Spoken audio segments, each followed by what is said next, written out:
The intimidation phase. This is where everyone starts standing in front of a pull-up bar, completely terrified. Your arms shake just thinking about hanging from it. You've watched YouTube videos of people doing impossible human flags and muscle-ups, and you think you need superhuman strength to even begin. In this level, you can't do a single pull-up, maybe not even a push-up. Your wrists hurt after 30 seconds of attempting a plank. You spend more time watching calisthenics videos than actually training because the gap between where you are and where you want to be feels impossible to bridge. Many people never leave this level. They stay eternal observers, convincing themselves they'll start next Monday for months. The only way to escape level 1 is to touch the bar. Just hang from it for 5 seconds. That's it. The failing phase. Welcome to the realm of attempted basics. You've gathered the courage to actually start, but your body isn't cooperating. You're attempting push-ups on your knees, doing assisted pull-ups with resistance bands that feel like they're doing 90% of the work, and your planks last about as long as a TikTok video. In this level, you're constantly comparing yourself to others and feeling frustrated. You see 14-year-olds on Instagram doing handstand push-ups while you're struggling with regular push-ups. Your muscles are sore for days after each workout, and you start questioning if you were built for this.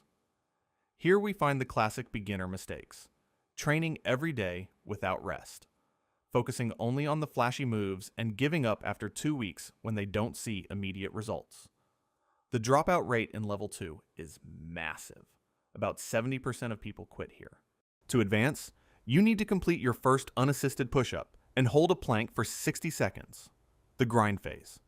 You've made it past the initial shock, but now comes the real test. Consistency.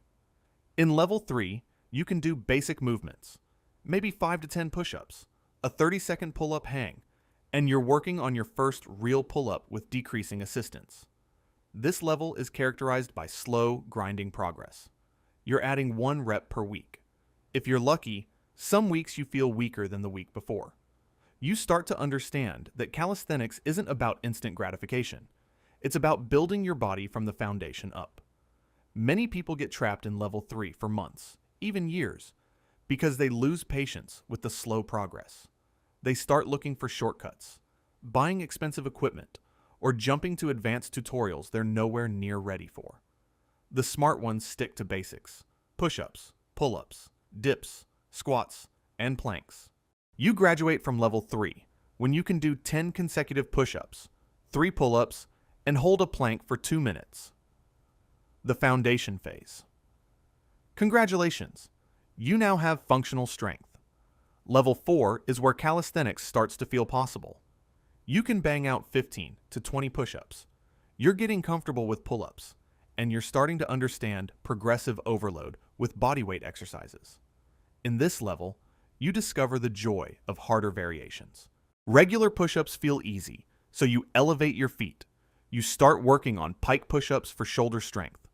You learn about hollow body holds and begin to understand that core strength is the foundation of everything in calisthenics. This is also where you start to look at intermediate skills like handstands and muscle-ups. But you're smart enough now to know you need more strength first. You're no longer watching random YouTube videos. You're following structured programs and understanding progression pathways. The trap of level 4 is ego. You feel strong enough to skip steps, but the wise ones continue building their foundation. You advance when you can do 25 push-ups, 8 pull-ups, and hold a handstand against the wall for 30 seconds. The skill acquisition phase. Welcome to the level where calisthenics becomes an art form. You're no longer just building strength. You're learning skills that require coordination, balance, and body awareness. You're working on your first muscle up, getting comfortable in freestanding handstands, and maybe attempting your first human flag progression. Level 5 is where many people discover their preferences. Some fall in love with static holds, like pulchees and front levers. Others prefer dynamic movements and start learning flow sequences. You begin to understand that calisthenics is highly individual. What works for others might not work for your body type. This level demands patience like no other. Skills can take months to develop, and progress isn't linear. You'll have breakthrough days followed by weeks of feeling like you're moving backwards. Your nervous system is adapting as much as your muscles. The danger in level 5 is injury from attempting skills you're not ready for. Respect the progressions. You progress when you can perform your first muscle up. Hold a freestanding handstand for 15 seconds and demonstrate good form in advanced progressions. The integration phase. You're now what most people would consider advanced. You can flow between movements seamlessly. Your muscle-ups are clean. Your handstands are stable. And you're working on skills that most people think are impossible. In level 6, you're combining movements into flows. Your training sessions look more like dance rehearsals than traditional workouts. You can perform human flags, front levers, PLCs, even if just for a few seconds. And you understand the subtle details that separate good form from great form. This is where calisthenics becomes meditative. You're not just moving your body. You're in complete control of it. You start to help others sharing what you've learned, and you realize how far you've come from the scared beginner in level 1. The challenge of level 6 is staying motivated. Progress is incredibly slow, and the skills you're working on might take years to master. The master phase.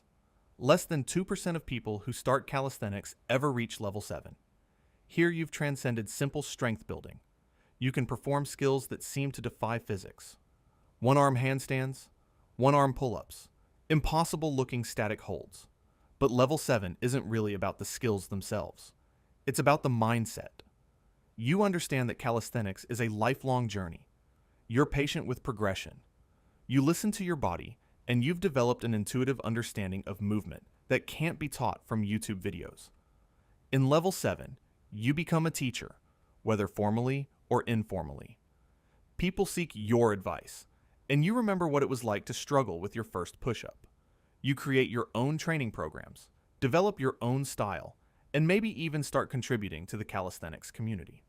The masters of level 7 know that the journey never really ends. There's always a new skill to learn, a movement to perfect, or a way to help someone else begin their own journey. The beautiful thing about these 7 levels is that everyone starts at level 1.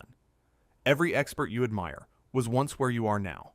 The difference between those who make it to level 7 and those who quit at level 2 isn't talent or genetics. It's persistence and smart progression. Which level are you at right now? Let me know in the comments. And if you want a detailed breakdown of exactly how to progress through each level with specific workouts and timelines, hit that subscribe button and I'll make that video next.